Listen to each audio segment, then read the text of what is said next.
Sichuan Earthquake 2008. What was the Sichuan Earthquake of 2008? On May 12, 2008, in Sichuan Province in southwestern China, a 7.8 magnitude earthquake struck, the epicenter being Dujiangyan along the Longmingshan Fault. Over 15 million people lived in the affected area. This is a map of the area affected by the Sichuan earthquake. Sichuan is in China. When did things happen in the Sichuan earthquake? On May 12th at 2:28 p.m., the earthquake strikes. On May 12th at 8 p.m., Premier Wen Jiabao arrives in Dujiangyan. On May 12th at 11:40 p.m., a professional rescue team with 200 staff is sent to quake-stricken areas. On May 13th at 6:30 a.m., 16,760 soldiers are rescuing people, and 34,000 are on their way to help. On May 13th at 7 a.m., the death toll is at 9,219 and 500,000 houses are destroyed. On May 14th at 8 a.m., 900 soldiers arrive at the epicenter, and another 1,000 are on their way, and 100 would be airdropped in. On May 14th at 10 a.m., 1,000 tech staff with 160 power generators are sent to restore power in quake-stricken areas. On May 15th at 10 a.m., 1,755 medical staff are sent to quake-stricken areas. On May 15th at 10 p.m., 20,000 are confirmed dead, 100,000 soldiers are deployed, and 148 aircraft are deployed. On May 16th at 10:30 a.m., President Hu Jintao is in Sichuan. What caused the Sichuan earthquake? The main cause of the Sichuan earthquake was the collision of the Indian, Australia, and Eurasian plates along the Longmingshan Fault. This happened when India collided with mainland Asia. India is moving towards Asia slowly but steadily, and scientists fear that a much bigger earthquake will strike in the near future. As well, a massive dam, the Zipingpu, was being built at the time of the quake.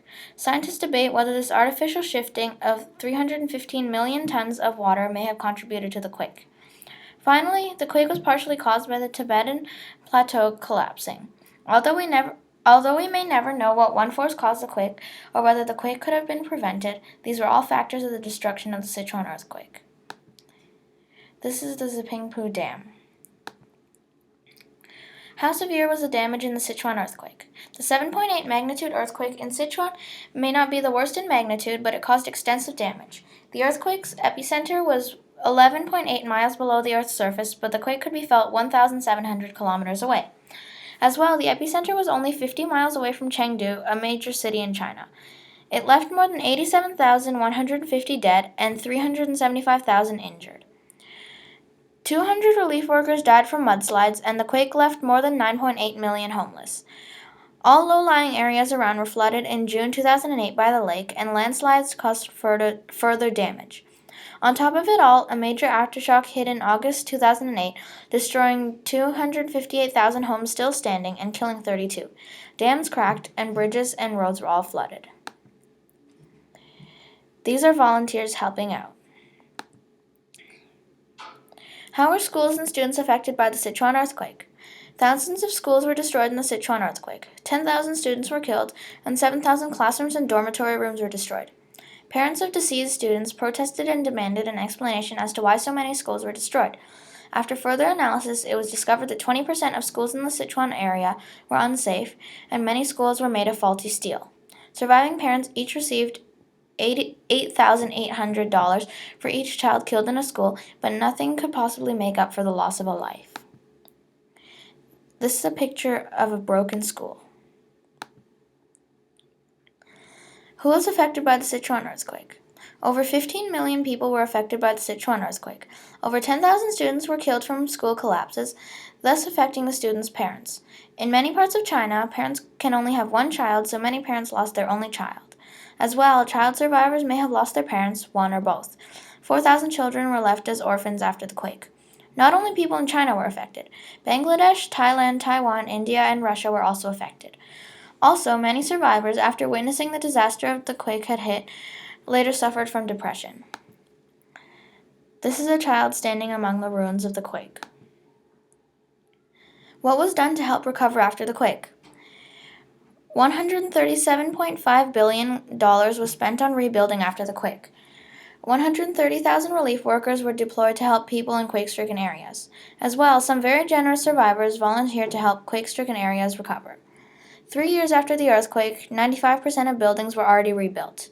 In Sichuan, half of the population died in the quake, and 70% of the buildings were destroyed. Instead of rebuilt the most damaged place in Sichuan province, Sichuan was left in its destroyed state as a memorial to those who fell victim to the Sichuan earthquake. This is Sichuan. My big questions are: 1. If all the building codes were up to date and all of the buildings were made of the best materials and the best construction, how many more lives would have been saved? 2. If there was another major earthquake in Sichuan province in December 2008, how much more damage would there be now and how many more lives would have been lost? How could structures be improved to decrease damage? The structures at the time of the Sichuan earthquake were made of handmade bricks and faulty steel. The structures were not made of stable materials in the first place, therefore the structures were not very stable no matter how good the construction was. As well, the government did not have enough money to build strong structures, even after the building codes were changed to be stricter after the Tangshan quake killed 240,000 in 1976. With compression, tension, torsion, shear, and gravity all acting upon structures, it was difficult to make effective structures that could withstand the force of the quake. To improve structures, buildings could use reinforced steel. Building better foundations could help as well. The Chinese government might worry about the cost of this, but it would all be for the benefit of the structures. As well, rebar could be used as an easy way to improve foundations. Simple shock absorbers could be made of rubber, and structures could use bamboo to reinforce the buildings as well. These are all easy to find materials in Sichuan province. If structures had thicker walls and smaller windows, the structures would be stabler as well. Finally, if each building had only a few floors, perhaps 2 to 5 depending on the structure's center of gravity would be lower to the ground and decrease risk of damage from the earthquakes. These are torn up bricks. My structure idea is a school. Many schools were destroyed in the Sichuan earthquake. My idea is to use cheap items such as rubber shock absorbers and bamboo to stabilize schools to make them safer. My structure will experience shear, compression, torsion, and tension during an earthquake, as well as gravity, wind, and possibly rain or floodwaters.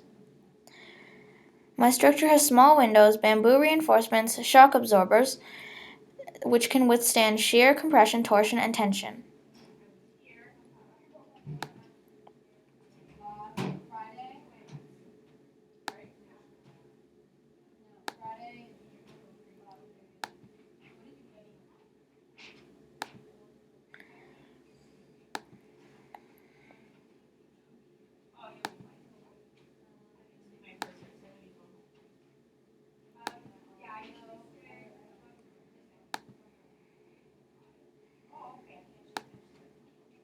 Thank you for watching my Prezi.